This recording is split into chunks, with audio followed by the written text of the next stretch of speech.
had died in a bathroom in a house like ours. The police found nothing wrong.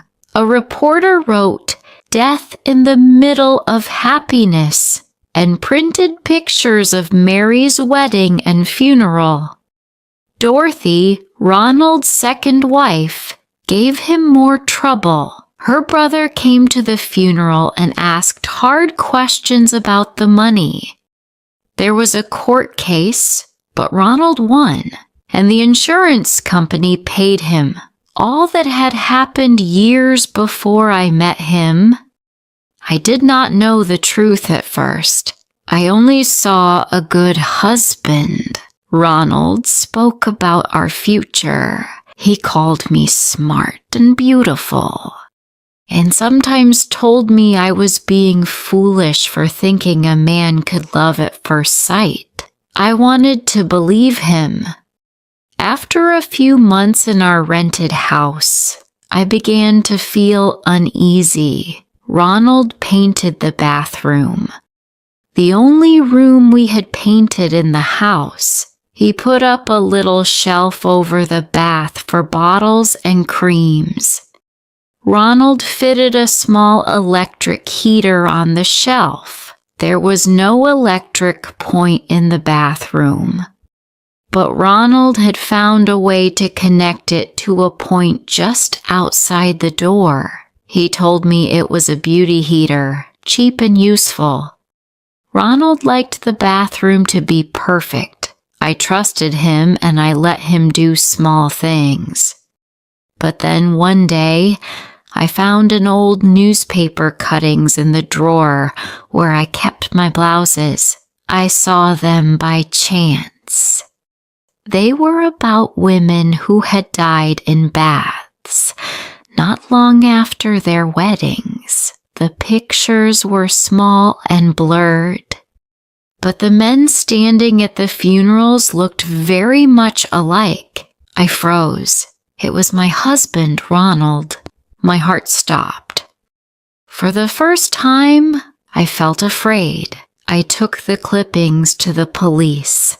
My hands were shaking when I spoke to them, but I told them everything I remembered.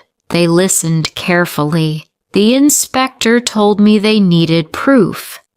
He said, "We cannot arrest a man on a fear alone. We must be sure." He asked me to be brave. He told me that sometimes a woman in my position must play a part so the police can watch. At first, I wanted to run. I wanted to leave, but I also wanted to live. I agreed to help. The inspector and a policewoman moved into the house next door. They said they would watch. They told me they wanted to give Ronald the chance to show what he would really do.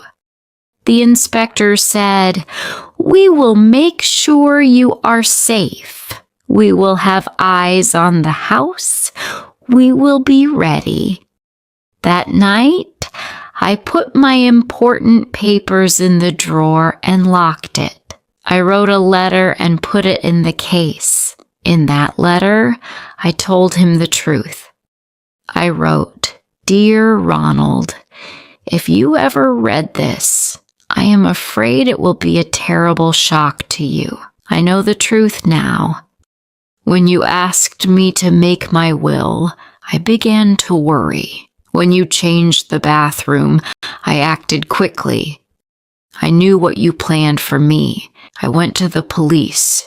The new people next door are not husband and wife. They are a police inspector and a policewoman.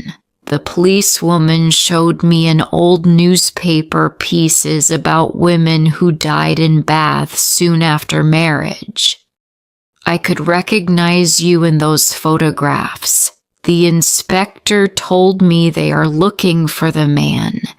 He said he needed proof. He asked me to play my part. If you are reading this letter, it means you have tried to hurt me.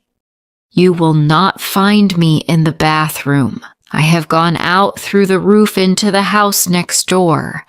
The police is waiting for you. I am not your victim. I am safe now. I was stupid to marry you, but not quite as stupid as you think. Yours, Edyth." I folded the letter and I put it in an envelope. I planned the rest with the inspector. He told me the time to go out on the roof.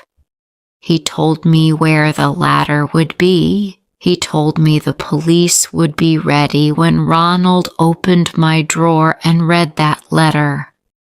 The day came. Ronald had bought a bottle of liquid and told me it was expensive and good for the skin.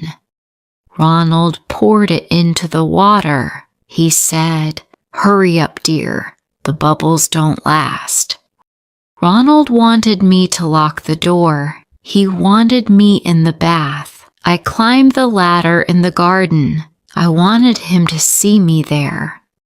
Ronald said, "What are you doing there, dear?" I said, "Just a small job before my bath." Ronald laughed. I went in and locked the door. The water was warm. The bubbles smelled of roses. I lay down in the bath and pretended to relax. I could hear Ronald moving outside.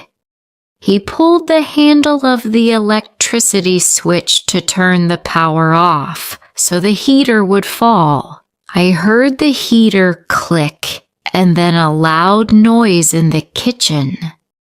The house went quiet. For a moment I felt trapped, but I kept very still. The inspector had told me to wait.